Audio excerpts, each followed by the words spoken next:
दशम श्रेणीर पिलामाने आज आम ये भिडियो तुम 2026 मसीह हवापाई जाउथिबा 10th बोर्ड एग्जाम पाई कि तुम 2025 मसीह आसी इतिहास भूगोलर किछि प्रश्न आम ये भिडियो आलोचना करिबा।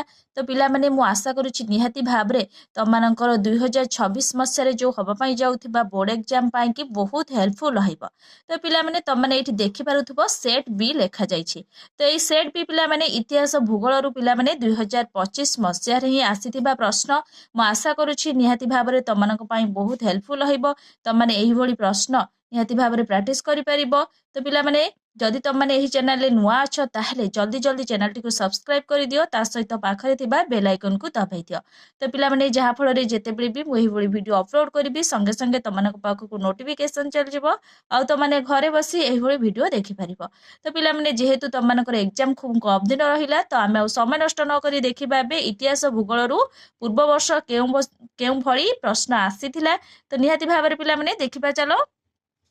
तो पिला माने एठी तुम माने देखि पारुथबो लेखा जायछि क विभाग इतिहास और राजनीति विज्ञान। तो पिला माने प्रथम आमे इतिहास और राजनीति विज्ञान रु किछि प्रश्न आमे एही कोन वीडियो रे आलोचना करिबा। तापरे कोन पिला माने ना भूगोल बा अर्थनीति रु किछि प्रश्न आमे आलोचना करिबा। तो पिला माने एही सेट बी रे आमे सब प्रश्न आलोचना ही करिबा। तो पिला माने मु बारंबार कहिछि एटा तमानकर सेट बी हैला। सेट बी रु प्रश्न आमे आलोचना करिबा इतिहास और भूगोल रु किछि प्रश्न। तो पूर्व भली केउ भली प्रश्न आस्तिला पिला माने देखिबा आमे एक नंबर प्रश्न कोन अछि संस्कृति शिक्षार तदारख और विकास पाई सरकार केबे और केउठारे उत्कल संस्कृति विश्वविद्यालय प्रतिष्ठा कले। तो ऑप्शन अछि 2000 मसिया कटक रे ना 2002 मसिया कटक रे ना 2000 मसिया भुवनेश्वर रे ना 2000 मसिया पुरी ठारे। तो पिला माने निहाती भाबरे एठी ऑप्शन सी हे जिवो सठिक उत्तर मन रखिबो 2000 मसिया भुवनेश्वर रे। तो पिला माने मन रखिबो संस्कृति शिक्षार तदारख और विकास पाई सरकार 2000 मसिहा भुवनेश्वर ठारे उत्कल संस्कृति विश्वविद्यालय प्रतिष्ठा करथिले। ऑप्शन सी हे जिवो सठिक उत्तर। तो पिला माने एही भली प्रश्न आसीथिला निहाती भाबरे तम माने भलो भाबरे प्रैक्टिस करि नबो तमनकर बोर्ड एग्जाम पाई कि बहुत हेल्पफुल रहइबो। तो परवर्ती प्रश्न देखिबा ओडिसा रे केंद्रीय मधुर जल मत्स्य चाष केंद्र केउठारे अवस्थित। ऑप्शन अछि कौशल्यागंग ना कटक ना चिलिका ना गोपालपुर। तो पिला माने कौशल्यागंग हला मन रखिबो ओडिसा रा केंद्रीय मधुर जल मत्स्य चाष कौशल्यागंग ठारे अवस्थित। ऑप्शन ए हेजिबो सठिक उत्तर। परवर्ती प्रश्न पिला माने विंश शताब्दी रे ओडिसा रे गंजाम जिल्लार ऋषिकुल्ला नदी कूल रे केउ शिल्प प्रतिष्ठित होइथिला। ऑप्शन अछि फेरोस सिलिकॉन कारखाना ना फेरोआल एज कारखाना ना सीमेंट कारखाना ना रसायन कारखाना। निहाती भाबरे पिला माने फेरोआल एज कारखाना। ऑप्शन बी हेजिबो सठिक उत्तर। ऑप्शन बी हेजिबो पिला माने सठिक उत्तर मन रखिबो विंश शताब्दी रे ओडिसा गंजाम जिल्लार ऋषिकुला नदी कूल रे कोन फेरोआल एज कारखाना प्रतिष्ठित होइथिला। तो परवर्ती प्रश्न देखिबा। परवर्ती प्रश्न पिला माने निम्न मध्यरु केउटी जातीय राजपथ 18। तो पिला माने एठी आमे खाली उत्तर गुडी को पिला माने भलो भाबरे देखि नबा। सठिक उत्तर हेजिबो कोन पिला माने झाड़पोखरिया बारीपदा बालेश्वर 80 किमी हैला। ऑप्शन बी हेजिबो पिला माने एठी सठिक उत्तर। तो पिला माने मन रखिबो। तो परवर्ती प्रश्न देखिबा पिला माने 5 नंबर प्रश्न कोन देइछि निम्नोक्त मध्यरु केउ केंद्र शासित अंचल गुडी को स्वतंत्र राज्यर मान्यता मिली अछि। ताहले पिला माने एठी ऑप्शन अछि दिल्ली जम्मू काश्मीर लद्दाख ना पांडिचेरी। तो पिला माने एठी सठिक उत्तर हे जिवो कोन दिल्ली आउ पांडिचेरी। ताहले सठिक उत्तर हे जिवो कोन ऑप्शन 1 आउ 4। ताहले ऑप्शन डी हे जिवो सठिक उत्तर 1 और 4। तो परवर्ती प्रश्न देखिबा पिला माने गांधीजी बारिस्टरी पढ़िबा पई केबे इंग्लैंड यात्रा करिथिले। निहाती भाबरे पिला माने बहुत इंपोर्टेंट अछि गांधीजी बारिस्टरी पढ़िबा पई केबे बा केउ मसिया रे इंग्लैंड यात्रा करिथिले। ऑप्शन अछि अक्टोबर 1899 मसिया ना अक्टोबर 1888 मसिया ना जून 1891 मसिया ना अक्टोबर मास 1891 मसिया। निहाती भाबरे पिला माने सठिक उत्तर हे जिवो अक्टोबर 1888 मसिया रे कोन करिथिले गांधीजी ना बारिस्टरी पढ़िबा पई इंग्लैंड यात्रा करिथिले। ऑप्शन बी हे जिवो सठिक उत्तर। परवर्ती प्रश्न देखिबा। परवर्ती प्रश्न पिला माने स्वाधीन भारतर प्रथम शिक्षा मंत्री किए थिले। तो पिला माने स्वाधीन भारतर प्रथम शिक्षा मंत्री किए थिले। ऑप्शन अछि एठी कोन ना मौलाना अबुल कलाम ना हकीम हजमल खा ना वल्लभ भाई पटेल ना लाल बहादुर शास्त्री निहाती भाव पिलाने मौलाना अबुल कलाम है मौलाना अबुल कलाम थिले कौन स्वाधीन भारतर प्रथम शिक्षा मंत्री ऑप्शन ए है सठिक उत्तर। परवर्ती प्रश्न पिला माने कौन देछि ना द्वितीय गोल टेबुल बैठक रे किए अध्यक्षता करिथिले तो पिला माने द्वितीय गोल टेबुल बैठक रे किए अध्यक्षता करिथिले ऑप्शन अछि एठी लाल लाजपत राय ना लॉर्ड इरविन ना पंचम जॉर्ज ना रामसे मैकडोनाल्ड तो पिला माने एठी सठिक उत्तर हो रामसे मैकडोनाल्ड ताहले पिला माने द्वितीय गोल टेबुल बैठक रे रामसे मैकडोनाल्ड अध्यक्षता करिथिले ताहले ऑप्शन डी हो सठिक उत्तर। पिला माने मन रखिबो बहुत इंपोर्टेंट अछि सबु। तो परवर्ती प्रश्न भारत छाड़ आंदोलन प्रभाव रे पुरी जिलार निमापड़ा ठारे प्राण हराइथिबा व्यक्तिଙ୍କ नाम कौन तो पिला माने बहुत इंपोर्टेंट अछि एठी ऑप्शन अछि मुरलीधर पंडा ना लक्ष्मण नायक ना उस्रव मल्लिक ना परी बेवा ताहले परी बेवा ताहले पिला माने परी बेवा हबनी उस्रव मल्लिक ताहले ऑप्शन सी हे जिवो सठिक उत्तर मन रखिबो उस्रव मल्लिक हैला उस्रव मल्लिक प्राण हराइथिले तो पिला माने केउठारे ना भारत छड़ा आंदोलन प्रभाव रे पुरी जिलार निमापड़ा ठारे हैला निमापड़ा ठारे प्राण हराइथिले किए पिला माने ना उस्रव मल्लिक ताहले पिला माने परवर्ती प्रश्न देखिबा कोन देछि 10 नंबर प्रश्न पिला माने एठी अछि तमानक पई नेताजी सुभाष चंद्र बोस केउ कॉलेज रु दर्शन शास्त्र सम्मान रे प्रथम श्रेणी रे स्नातक डिग्री हासिल करिथिले तो पिला माने ऑप्शन अछि एठी स्कॉटिश चर्च कॉलेज ना रेसिडेंसी कॉलेज ना रेभेन्सा कॉलेज ना कैम्ब्रिज विश्वविद्यालय ताहले पिला माने स्कॉटिश चर्च कॉलेज है ना स्कॉटिश चर्च कॉलेज रे पिला माने कौन करथिले ना नेताजी सुभाष चंद्र बोस कौन स्कॉटिश चर्च कॉलेज रे दर्शन शास्त्र सम्मान रे प्रथम श्रेणी रो स्नातक डिग्री हासिल करिथिले ताहले ऑप्शन ए हेजिबो सठिक उत्तर। परवर्ती प्रश्न देखिबा परवर्ती प्रश्न निम्न राज्य मानक मध्यरु केउ राज्य मानकरे विधान परिषद रहिछि तो पिला माने एठी ऑप्शन अछि बिहार ओडिशा कर्नाटक महाराष्ट्र एटा कदाबी नुहे बिहार कर्नाटक महाराष्ट्र उत्तर प्रदेश और आंध्र प्रदेश एटा सठिक उत्तर हेजिबो पिला माने ऑप्शन बी हेजिबो सठिक उत्तर मन रखिबो बिहार कर्नाटक महाराष्ट्र उत्तर प्रदेश और आंध्र प्रदेश ठारे आदि राज्य मानक ठारे विधान परिषद रहिछि। तो परवर्ती प्रश्न देखिबा पिला माने भारतर निम्नोक्त केउ पद पाई परोक्ष निर्वाचन करा जाए ऑप्शन अछि महानगर निगम मेयर ना सरपंच ना राज्य विधानसभा सदस्य ना राज्य विधान परिषदर सदस्य निहाती भाव पिला माने सठिक उत्तर हेजिबो ऑप्शन डी राज्य विधान परिषदर सदस्य। तो परवर्ती प्रश्न देखिबा पिला माने कोन देछि ओडिशा गुड समिरिटान नीति अनुजाई सड़क दुर्घटना रे आहत व्यक्ति माननकु निकटस्थ डाक्तरखाना रे पहुंचाइले केते टंकार प्रोत्साहन राशि प्रदान करा जिबार व्यवस्था अछि तो पिला माने केते टंकार ऑप्शन अछि 1000 टंका 1500 टंका 2000 टंका 3000 टंका निहाती भाबरे ऑप्शन सी हे जिवो सठिक उत्तर पिला माने 2000 टंकार प्रोत्साहन राशि प्रदान करा जिबार व्यवस्था अछि हला। तो परवर्ती प्रश्न देखिबा द्वितीय विश्व युद्ध परे शीतल युद्ध समय रे भारत केउ निर्दिष्ट देश को समर्थन करिथिला ऑप्शन अछि युक्तराष्ट्र अमेरिका ना ब्रिटेन ना सोवियत रूसिया ना कोनोसी देश सहित नुहे ताले सठिक उत्तर हे जिवो पिला माने कोन सोवियत रूसिया मन रखियो पिला माने द्वितीय विश्व युद्ध परे शीतल युद्ध समय रे भारत सोवियत रूसिया देश को समर्थन करिथिला ऑप्शन सी हे जिवो सठिक उत्तर। परवर्ती प्रश्न देखिबा 15 नंबर प्रश्न पिला माने अछि श्रीलंका जन समुदाय रो केते शतांश लोक बौद्ध धर्म रे विश्वास करती ऑप्शन अच्छी 64% लोक ना 66% लोक ना 15% लोक ना 14% लोक निहाती भाव में पिला माने सठिक उत्तर हो 64 श्रीलंका जन समुदाय 64% लोक बौद्ध धर्म रे विश्वास करती तो ऑप्शन ए हो सठिक उत्तर। 16 नंबर प्रश्न आयतन दृष्टि केउ गणजात श्रेणीभुक्त नुहे तो पिला माने केउ गणजात क श्रेणीभुक्त नुहे ऑप्शन अच्छी गांगपुर बामंडा सढ़ेकला ना दशपल्ला निहाती भाव में सठिक उत्तर हो पिला माने कोन ऑप्शन डी दशपल्ला। तो पिला माने 17 नंबर प्रश्न देखिबा केउ मसिहारु गोवा रे पोर्तुगीज मानक शासन आरंभ हैला ऑप्शन अच्छी 1410 मसिया ना 1540 मसिया ना 1510 मसिया ना 1440 मसिया ताले सठिक उत्तर हो ऑप्शन सी 1510 ମସିହା ହେଲା। 1510 ମସିହାରୁ ଗୋଆରେ ପର୍ତ୍ତୁଗୀଜ ମାନଙ୍କ ଶାସନ ଆରମ୍ଭ ହେଲା। ପରବର୍ତ୍ତୀ ପ୍ରଶ୍ନ, ତୃତୀୟ ପଞ୍ଚବାର୍ଷିକ ଯୋଜନାର କାର୍ଯ୍ୟକାଳ ଅବଧି କଣ ଥିଲା? ତାହେଲେ ଏଠି ଅପସନ ଅଛି 1960 ରୁ 1965 ନା 1956 ରୁ 1961 ନା 1961 ରୁ 1966 ନା 1966 ରୁ 1971। ନିହାତି ଭାବରେ ତୃତୀୟ ପଞ୍ଚବାର୍ଷିକ ଯୋଜନାର କାର୍ଯ୍ୟକାଳ ଅବଧି କଣ ଥିଲା? 1961 ରୁ 1966। ଅପସନ ସି ହେଇଯିବ ସଠିକ ଉତ୍ତର। ପରବର୍ତ୍ତୀ ପ୍ରଶ୍ନ, ଭାରତରେ ପ୍ରଥମ ଭାରତୀୟ ବୈଷୟିକ ଶିକ୍ଷାନୁଷ୍ଠାନ କେଉଁଠାରେ ଶୁଭାରମ୍ଭ କରାଯାଇଥିଲା? ଅପସନ ଅଛି ଖଡଗପୁର ନା ବମ୍ବେ ନା ଦିଲ୍ଲୀ ନା କାନପୁର।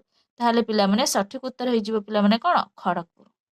ଅପସନ ଏ ହେଇଯିବ ପିଲାମାନେ ସଠିକ ଉତ୍ତର। ଭାରତରେ ପ୍ରଥମ ଭାରତୀୟ ବୈଷୟିକ ଶିକ୍ଷାନୁଷ୍ଠାନ ପିଲାମାନେ ଶିକ୍ଷାନୁଷ୍ଠାନ କେଉଁଠାରେ ଶୁଭାରମ୍ଭ କରାଯାଇଥିଲା? ନା ଖଡଗପୁର ଠାରେ ଶୁଭାରମ୍ଭ କରାଯାଇଥିଲା। ଅପସନ ଏ ହେଇଯିବ ସଠିକ ଉତ୍ତର।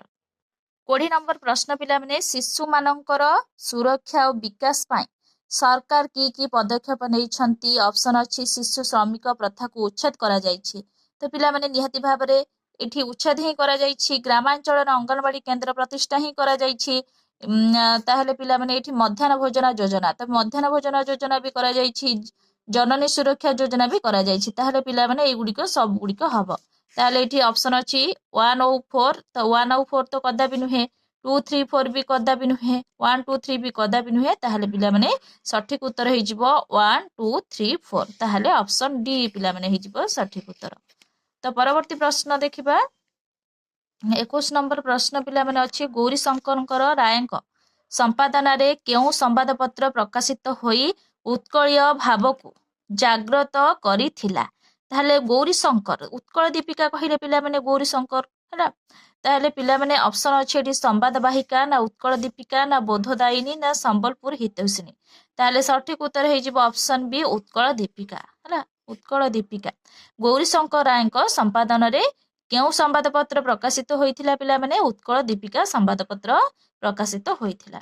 ତାହେଲେ ପିଲାମାନେ ପରବର୍ତ୍ତୀ ପ୍ରଶ୍ନ ଦେଖିବା। ଉତ୍କଳ ସମ୍ମିଳନୀର ପ୍ରଥମ ଅଧିବେଶନ କେବେ ଓ କେଉଁଠାରେ ଅନୁଷ୍ଠିତ ହୋଇଥିଲା?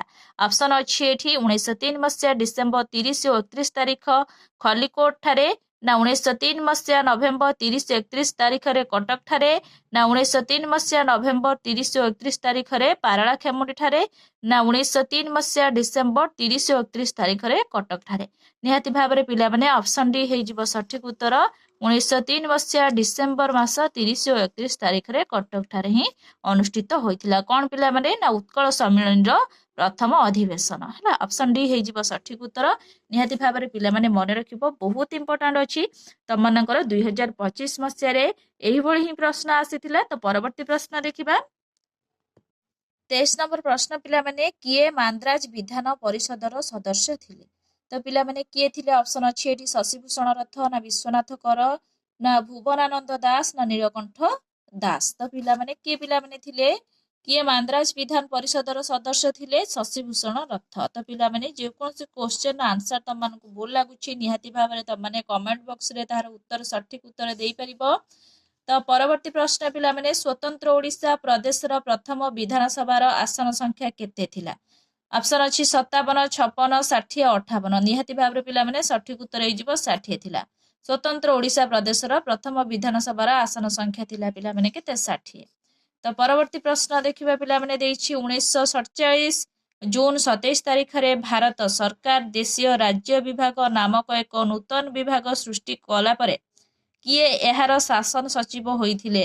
ଅପସନ ଅଛି ସର୍ଦ୍ଦାର ବଲ୍ଲଭ ଭାଇ ପଟେଲ ନା ଲର୍ଡ ମାଉଣ୍ଟବ୍ୟାଟେନ ନା ଭିପି ମନେନ ନା ଶେଖ ଅବଦୁଲ୍ଲା। ତାହେଲେ ପିଲାମାନେ ଭିପି ମେନନ। ତାହେଲେ ଅପସନ ସି ହେଇଯିବ ସଠିକ ଉତ୍ତର। ପରବର୍ତ୍ତୀ ପ୍ରଶ୍ନ ଦେଖିବା। ତ ପିଲାମାନେ ଏବେ ଆମେ ଭୂଗୋଳ ବା ଅର୍ଥନୀତିରୁ କିଛି ପ୍ରଶ୍ନ ଆଲୋଚନା କରିବା। ନିହାତି ଭାବରେ ପିଲାମାନେ କେଉଁଭଳି ପ୍ରଶ୍ନ ପିଲାମାନେ 2025ରେ ଭୂଗୋଳ ବା ଅର୍ଥନୀତିରୁ ଆସିଥିଲା ଆମମାନେ ଏଠି ଦେଖିପାରିବା। ତାହେଲେ ପିଲାମାନେ ଏଇଠି ସେଟ୍ ବି ଅଛି ପିଲାମାନେ ତମମାନଙ୍କର, ଏଇଟା ମୁଁ ବାରମ୍ବାର କହିଥିଲି, ଏଇଟା ତମମାନଙ୍କର ସେଟ୍ ବି ହିଁ ଅଛି। ତାହେଲେ 26 ନମ୍ବର ପ୍ରଶ୍ନ, ଶୀଘ୍ର ପଚିସଢି ଯାଉଥିବା ଦ୍ରବ୍ୟ ଗୁଡ଼ିକର ପରିବହନ ପାଇଁ କେଉଁ ମାଧ୍ୟମଟି ଅଧିକ କାର୍ଯ୍ୟକ୍ଷମ? ଅପସନ ଅଛି ସଡ଼କ ପଥ, ଜଳପଥ, ରେଳପଥ, ଆକାଶ ପଥ। ନିହାତି ଭାବରେ ପିଲାମାନେ କଣ ସଠିକ ଉତ୍ତର ହେଇଯିବ ପିଲାମାନେ କଣ? ସଡ଼କ ପଥ।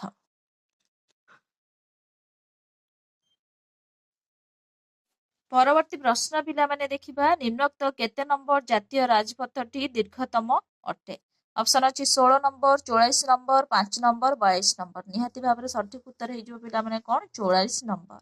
ପରବର୍ତ୍ତୀ ପ୍ରଶ୍ନ ପିଲାମାନେ ଦେଖିବା ବିଶ୍ୱ ପାଣିପାଗ ସଂସ୍ଥାର ରିପୋର୍ଟ ଅନୁଯାୟୀ ନିମ୍ନୋକ୍ତ କେଉଁ ମସିହାରେ ବିଶ୍ୱରେ ସବୁଠାରୁ ଅଧିକ ତାପ ପ୍ରଭାବ ହେଉଥିଲା? ଅପସନ୍ ଅଛି 1987 ମସିହା, ନା 1990, ନା 1998, ନା 2002। ତାହେଲେ 2002 ମସିହାରେ ବିଶ୍ୱରେ ସବୁଠାରୁ ଅଧିକ ତାପ ପ୍ରଭାବ ହେଉଥିଲା। ଅପସନ୍ ଡି ହେଇଯିବ ସଠିକ ଉତ୍ତର।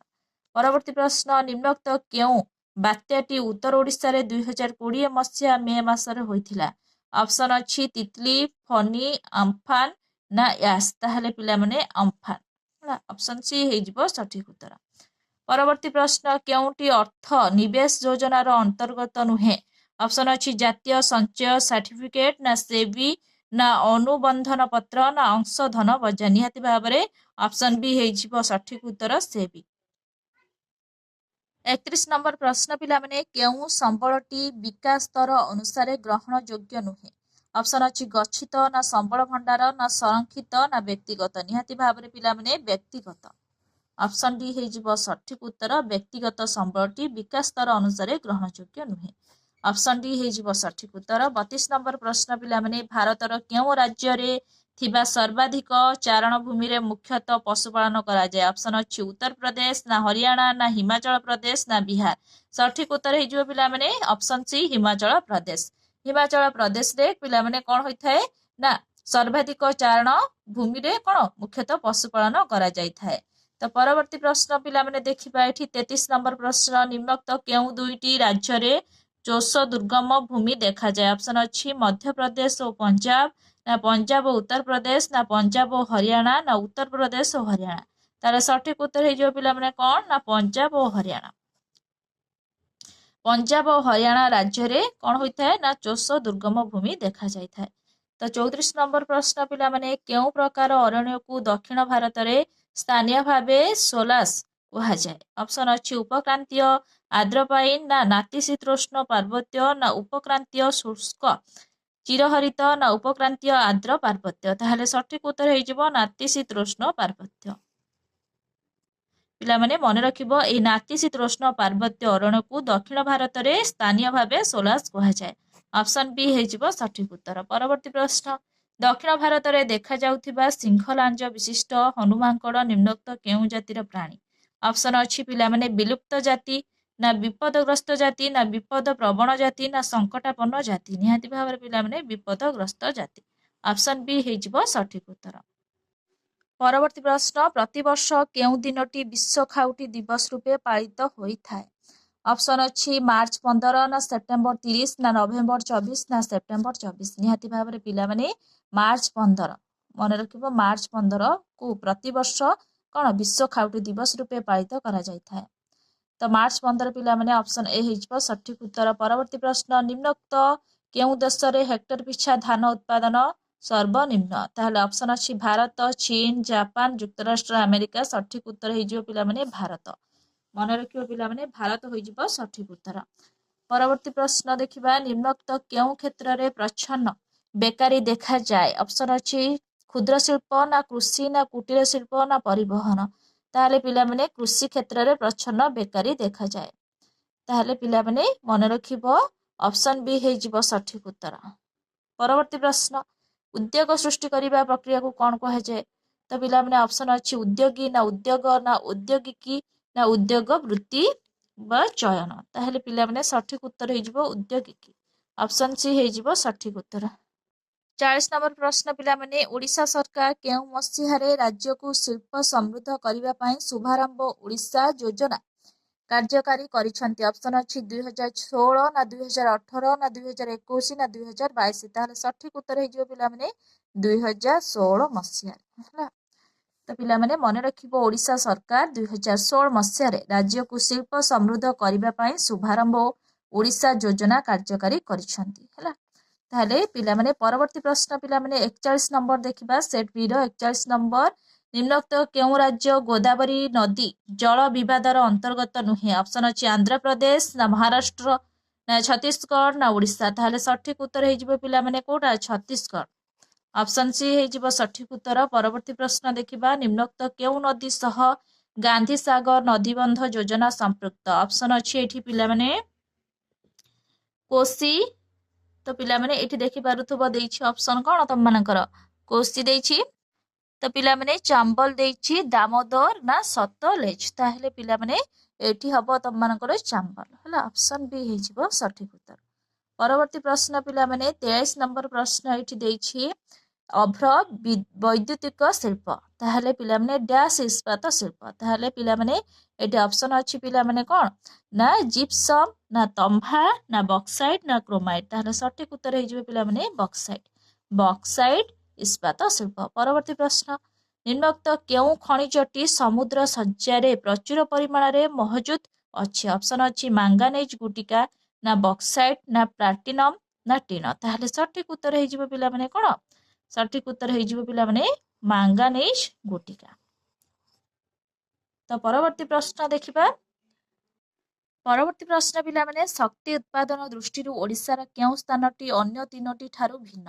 ଅପସନ ଅଛି ଏଠି ହୀରାକୁଦ ବାଲିମେଳା ନା କଣିହା ନା ମାଛକୁଣ୍ଡ। ତାହେଲେ ପିଲାମାନେ ସଠିକ ଉତ୍ତର ହେଇଯିବ ଅପସନ ସି କଣିହା ହେଲା।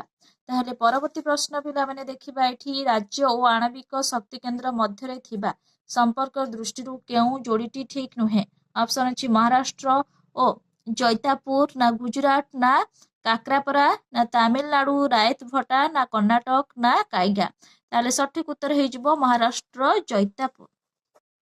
ପରବର୍ତ୍ତୀ ପ୍ରଶ୍ନ ପିଲାମାନେ 47 ନମ୍ବର ପ୍ରଶ୍ନ ଦେଖିବା ଏଠି କଣ ଦେଇଛି କେଉଁ ପ୍ରକାର କୃଷି ଜନସଂଖ୍ୟା କମ ଓ ଅଧିକ ଚାଷ ଉପଯୋଗୀ ଜମି ଥିବା ବିସ୍ତୃତ ଅଞ୍ଚଳରେ କରାଯାଏ। ଅପସନ ଅଛି ସଘ ନା ଶାନ୍ତନରିତ ନା ପ୍ରୟୋଜନ ଭିତ୍ତିକ ନା ବ୍ୟାପକ। ତାହେଲେ ସଠିକ ଉତ୍ତର ହେଇଯିବ ପିଲାମାନେ ପ୍ରୟୋଜନ ଭିତ୍ତିକ। ତାହେଲେ ପିଲାମାନେ 48 ନମ୍ବର ପ୍ରଶ୍ନ ରାଜ୍ୟ ଓ ଫଳ ଉତ୍ପାଦନର ସମ୍ପର୍କ ଦୃଷ୍ଟିରୁ କେଉଁଠି ଯୋଡ଼ିଟି ଠିକ ନୁହେଁ। ଅପସନ ଅଛି ତାମିଲନାଡୁ ଲିଚୁ ନା ନାଗପୁର କମଳା ନା ମେଘାଳୟ ସପୁରୀ ନା ଜାମ୍ମୁ ଓ କାଶ୍ମୀର ଅକ୍ରୋଟ। ତାହେଲେ ସଠିକ ଉତ୍ତର ହେଇଯିବ ପିଲାମାନେ ତାମିଲନାଡୁ ଲିଚୁ। ଅପସନ ଏ ହେଇଯିବ ସଠିକ ଉତ୍ତର। ପରବର୍ତ୍ତୀ ପ୍ରଶ୍ନ ଦେଖିବା ଭାରତରେ ଆଧୁନିକ ଲୌହ ଶିଳ୍ପର ଭିତ୍ତିପ୍ରସ୍ତର ନିମ୍ନୋକ୍ତ କେଉଁଠାରେ ସ୍ଥାପିତ ହୋଇଥିଲା। ଅପସନ ଅଛି ଜାମଶେଦପୁର ନା କୁଲ୍ଟି ନା ଭିଲାଇ ନା ପୋର୍ଟନୋଭା। ତାହେଲେ ପିଲାମାନେ କୁଲ୍ଚି ହେଲା କୁଲ୍ଟି ପିଲାମାନେ କୁଲ୍ଟି। ତାହେଲେ କୁଲ୍ଟି ହେଇଯିବ ସଠିକ ଉତ୍ତର। ଭାରତର ଆଧୁନିକ ଲୌହ ଶିଳ୍ପର ଭିତ୍ତିପ୍ରସ୍ତର କୁଲ୍ଟି ଠାରେ ହିଁ ସ୍ଥାପିତ ହୋଇଥିଲା। ଅପସନ ବି ହେଇଯିବ ସଠିକ ଉତ୍ତର। ପରବର୍ତ୍ତୀ ପ୍ରଶ୍ନ ପିଲାମାନେ ଏଇଠି ଦେଇଛି 50 ନମ୍ବର ପ୍ରଶ୍ନ ପିଲାମାନେ ନେପାନଗର ସହିତ ସମ୍ବାଦପତ୍ର ଛପା କାଗଜ କଳର ଯେଉଁ ସମ୍ପର୍କ ରେଣୁକୂଟ ସହିତ କେଉଁ ଶିଳ୍ପ ସେହି ସମ୍ପର୍କ ରହିଛି। ତାପରେ କେଉଁ ଶିଳ୍ପର ସେହି ସମ୍ପର୍କ ରହିଛି ପିଲାମାନେ ଅପସନ ଅଛି ରାସାୟନିକ ସାର ନା ଆଲୁମିନିୟମ ନା କାର୍ପସ ବୟନ ନା ଭାରି ଇଞ୍ଜିନିୟରିଂ। ତାହେଲେ ପିଲାମାନେ ସଠିକ ଉତ୍ତର ହେଇଯିବ ଆଲୁମିନିୟମ। ତାହେଲେ ଅପସନ ବି ହେଇଯିବ ପିଲାମାନେ ସଠିକ ଉତ୍ତର। ତ ପିଲାମାନେ ଏହି ଭିଡ଼ିଓରେ ଆମେ ତମମାନଙ୍କର ପୂର୍ବ ବର୍ଷ ମାନେ 2025 ମସିହାରେ ତମମାନଙ୍କର 10th ବୋର୍ଡ ଏକ୍ଜାମରେ ଆସିଥିବା ଇତିହାସ ଭୂଗୋଳରୁ 50ଟି ପ୍ରଶ୍ନ ଆମେ ଏହି ଭିଡ଼ିଓରେ ଆଲୋଚନା କରିସାରିଛନ୍ତି। ମୁଁ ଆଶା କରୁଛି ନିହାତି ଭାବରେ ତମମାନଙ୍କୁ ଏହି ଭିଡ଼ିଓଟି ଭଲ ଲାଗିଥିବ। ତ ପିଲାମାନେ ନିହାତି ଭାବରେ ତମମାନେ କଣ ଦେଖିପାରିବ ଯେ ତମମାନଙ୍କର 2025 ମସିହାରେ ଇତିହାସ ଭୂଗୋଳରୁ କୋଉଭଳି ପ୍ରଶ୍ନ ଆସିଥିଲା ତମମାନେ ସେଇଭଳି ଭାବରେ ପ୍ରଶ୍ନ ପ୍ରାକ୍ଟିସ କରିପାରିବ। ତ ପିଲାମାନେ ମୁଁ ଆଶା କରୁଛି ନିହାତି ଭାବରେ ତମମାନଙ୍କୁ ଏହି ଭିଡ଼ିଓଟି ଭଲ ଲାଗିଥିବ।